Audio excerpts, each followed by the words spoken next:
بسم اللہ الرحمن الرحیم۔ السلام علیکم ناظرین، آج کی ویڈیو میں آپ جانیں گے مسنون دعاؤں کی فضیلت کے بارے میں۔ ناظرین، یوں تو ہر حاجت اللہ تعالیٰ سے مانگنی چاہیے، لیکن آپ صلی اللہ علیہ وسلم نے دن رات کے مختلف اوقات میں مختلف مواقع پر کچھ خاص دعائیں سکھائی ہیں۔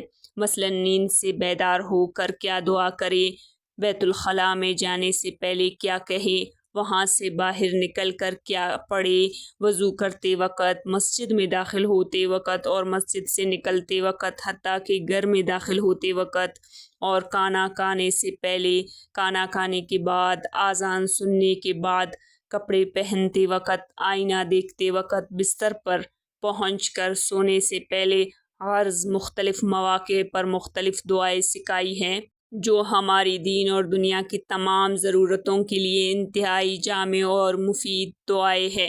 اگر ہم ساری عمر سوچتے رہیں گے تب بھی ایسی دعائیں خود سے نہ مانگ سکیں گے جو سرکار دو عالم صلی اللہ علیہ وسلم نے سکھا دی ہیں۔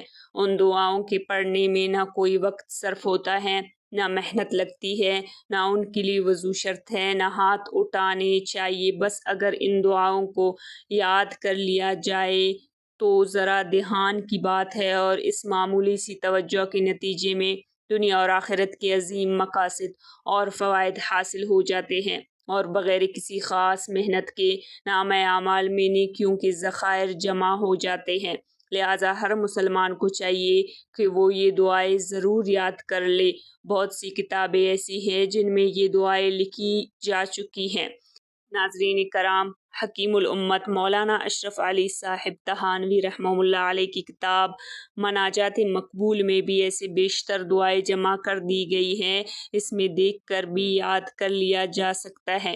خود بھی دعائیں یاد کرے اور اپنے بچوں کو بھی یاد کروا دے تو انشاءاللہ ان کی دعاؤں کا ثواب بھی ملے گا۔ ناظرین، جس طرح ہم اپنے لیے دعائیں کرتے ہیں، ہمیں چاہیے کہ ہم دوسروں کے لیے بھی دعائیں کریں۔ جس طرح اپنی ذات کی حاجتوں کے لیے دعائیں مانگنی چاہیے، اسی طرح اپنے دوستوں، احباب اور عام مسلمانوں کے لیے دعائیں مانگنا بھی بہت فضیلت کی چیز ہے۔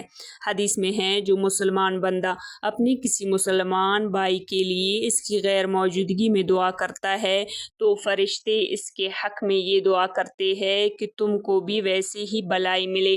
لہٰذا جس کسی مسلمان کے بارے میں علم ہو کہ وہ کسی مشکل میں ہے، یا اس کو پریشانی لاحق ہے، یا کوئی ضرورت پیش آ گئی ہے، اس کے حق میں دعا کرنی چاہیے۔ اس سے دعا کا ثواب بھی ملتا ہے اور دوسروں کی خیر خواہی کی فضیلت بھی حاصل ہوتی ہے۔ آج کی ویڈیو میں اتنا ہی۔ مزید اسلامی معلومات کے لیے چینل کو سبسکرائب کریں، ویڈیوز کو ثواب کی نیت سے شیئر کریں۔ جزاک اللہ۔